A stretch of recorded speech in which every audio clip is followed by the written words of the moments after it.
The bell hanging just above the door tinkled gently and signalled the entrance of Macy into the pet shop. The shop was deserted except for another girl and two men.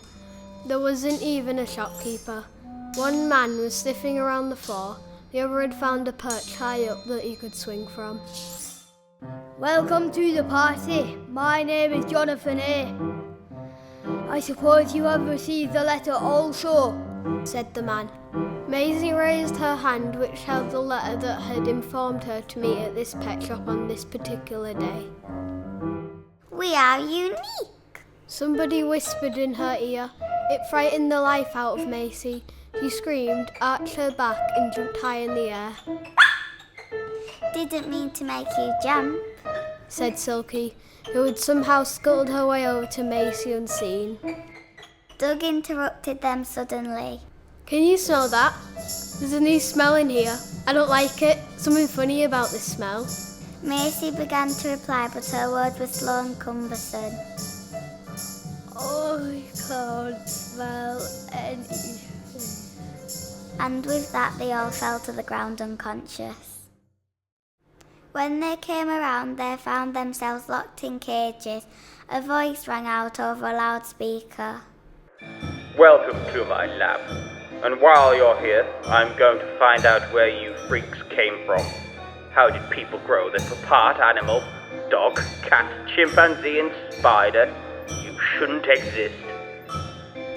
The disembodied voice obviously didn't know that chimpanzees were a lot stronger than people and quick to temper. J-Ape flew into a blind rage and smashed the cage door, then threw it across the lab, knocking some chemicals onto the floor. They were highly combustible and exploded into flames. The heat set off the sprinklers and soon the room was filling with water. J-Ape quickly opened the other cages. Doug could smell fresh air coming from the fireplace and led them towards freedom with Macy on his back. There was a shaft down to the secret passage. Silky spun a rope and swung down so the others could follow. The passage opened up into an abandoned hotel.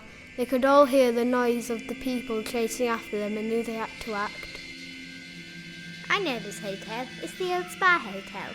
The park is just the other side of the grounds. If we make it there, they will never be able to catch us. Digging was the only option, and that's where Doug came in. Silky made some ropes so they wouldn't lose each other. J-8 barricaded the passage from the pursuers, and Macy made herself look pretty.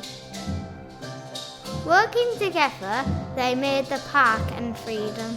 Doug filled in the holes so they couldn't be followed.